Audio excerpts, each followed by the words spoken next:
First of all, I spoke with George at 106 today for about a half hour. His tone seemed very subdued. It was monotone.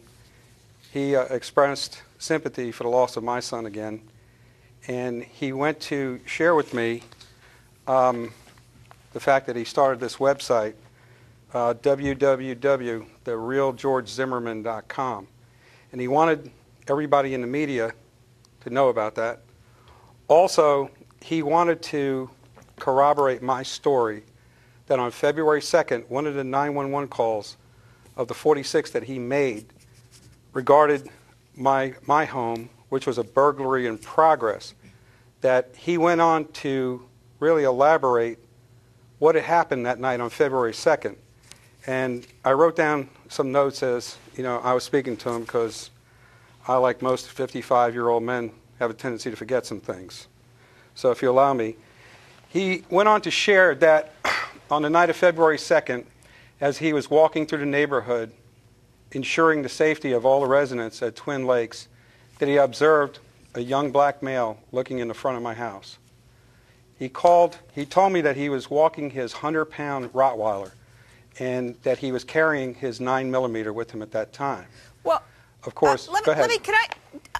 I just want to jump in because I want to break things down a little bit. I think the big headline tonight is that, and you've brought this up, so it's something you've mentioned, George Zimmerman has started a website and he is seeking money. Now, let's just start with that a little bit because I'm sure that some of our other panelists might have something to say about it. So we're going to go out to Rolanda Watts, TV personality. She is here on set with me. What is your reaction to that, Rolanda? I think it's absurd.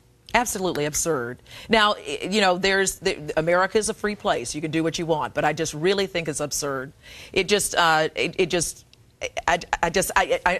so outraged by it.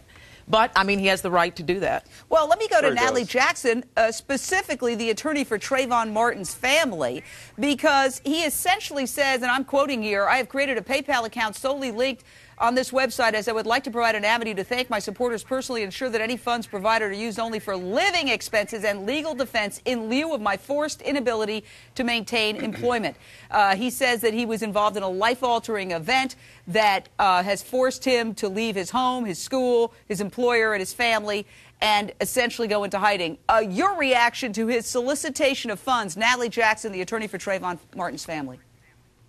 Well, he has a right to do what he wants to do. I think that he recognized that this case should go to a jury, and I believe that he's preparing for the charges to be brought against him as they should be so that justice can be served in this case. He never said that, nor did he intimate that to me in the conversation.